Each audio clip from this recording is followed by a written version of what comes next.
And little by little, we organized our forces. There were people who would call us any hour of the day or night from different parts of the world with news reports that were in the local newspapers about Israeli prisoners. And from these little bits and pieces of information that we put together, we began working in a coherent fashion. It took a while for the shock to wear off. Could you discuss for a few moments how the past 24 years have affected your life and your family's life? I know that you have 2 other children and your wife as well, and how this has affected your life as a whole. Well, it's turned our whole lifestyle upside down. On the one hand, we've tried to insulate the other children as much as possible, not too well, from the day-to-day struggle to find Zach. Wherever we've needed them, they've stood ready, willing, and able to fill the gap. Because sometimes, you just have to be in more than one place at one time, or it requires different skills that the children may have that we don't have. While this has been the top priority in our life, it's not been the only priority. We've tried to keep on living and maintain a family life with the children and the grandchildren.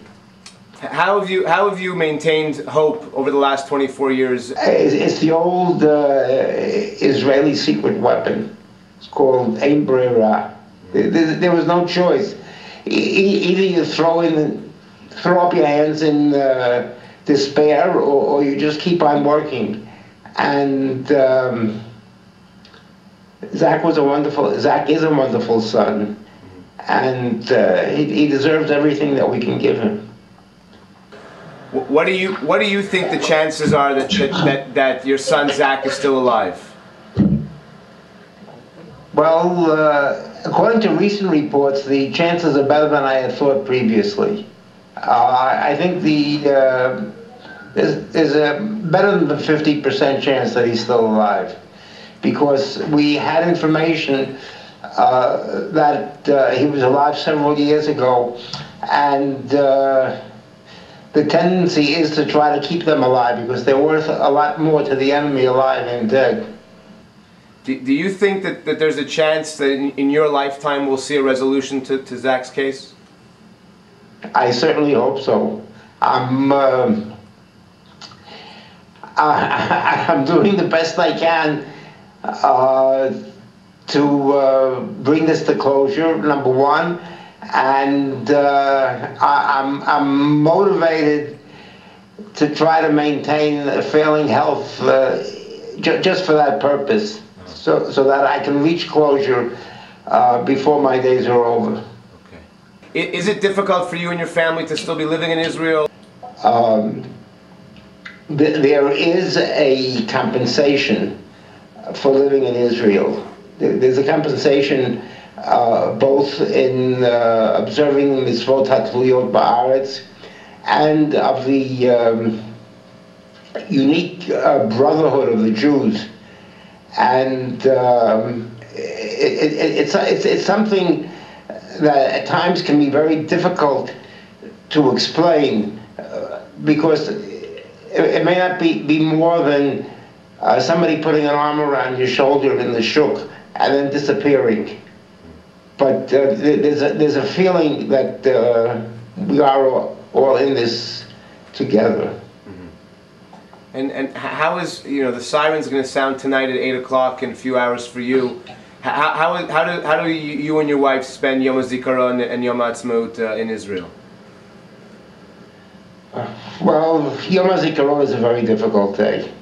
It's a day of soul searching, and it's a day when you don't know exactly where you're at. I mean, whether you belong on that side of the line or the other side of the line. And until we reach closure, we mamash won't know. Yom Ha'atzmaut, we try to observe with the family, with the grandchildren, and we make a supreme effort with the usual trapments of the Mangali barbecue and the various other aspects of Israeli Yom Ha'atzmaut. And we try to make the children, the grandchildren, perhaps ourselves, we try to make ourselves feel that we belong. And what do you think that my students here in America could be doing to help the situation and to help your family? Well, there are people in your area who are active in the House Foreign Affairs Committee. Certainly the visit by a congresswoman, by the head of Congress, Congresswoman Nancy Pelosi, to Israel, where I met her, and her subsequent trip to Syria. If we could have her keep up the pressure on the Syrians, maybe we could get some sort of a breakthrough in that direction. I think that from my memory, excuse me, of Boca, the people there are politically aware, and I think that they can turn this political awareness to the benefit of all the MIAs. Okay. Certainly Zach, who is an American citizen. Okay. And if there was a message that you wanted to leave our students on Yom Hazikaron, what message would you want to leave with them? Well, you know, I'm reminded of all the standard things like Kol Hashomer Nefesh Echad B'Yisrael, or Kol Mekayem Nefesh Echad B'Yisrael, whoever will save one life in Israel is like saving a whole world. I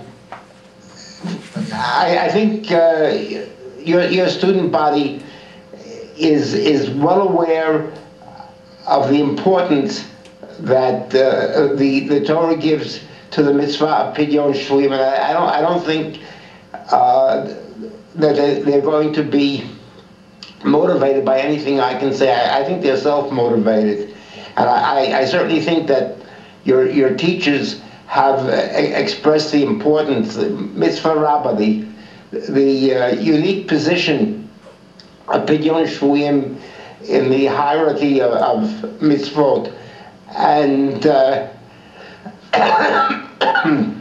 I would think of the satisfaction that your student body would have if they knew that they contributed,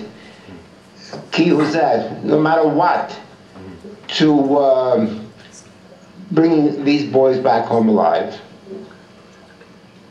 Okay. I know the Torah talks about the encounter of Yaakov and Yosef after Yaakov not seeing his son for so many years. I know this might be a difficult question to ask, but I'm sure you've thought about what the encounter would be like, what that moment would be like when you were able to see your son again. Could you maybe share with us some of those thoughts and what you would think the moment would be like when you were able to see your son again? Well, I used to think about it. I don't think about it anymore. I used to think about it on the tarmac at the airport, but with all the nieces and one nephew that he never knew, who were all born after he went missing, and he'll have a lot of catching up to do. Okay.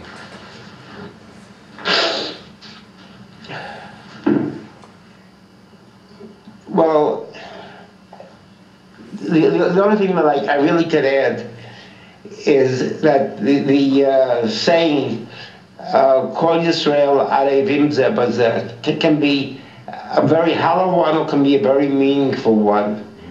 And if the students in your school will take this seriously and feel a responsibility to bring back the Israeli MIAs, they're going to do it.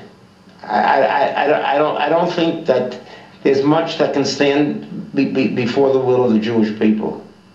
I just wanted to thank you very much for coming and speaking to us. I know that it wasn't easy for you, but tomorrow... Thank you for your interest. Davening and praying for your son's speedily return. We are strong believers in prayer.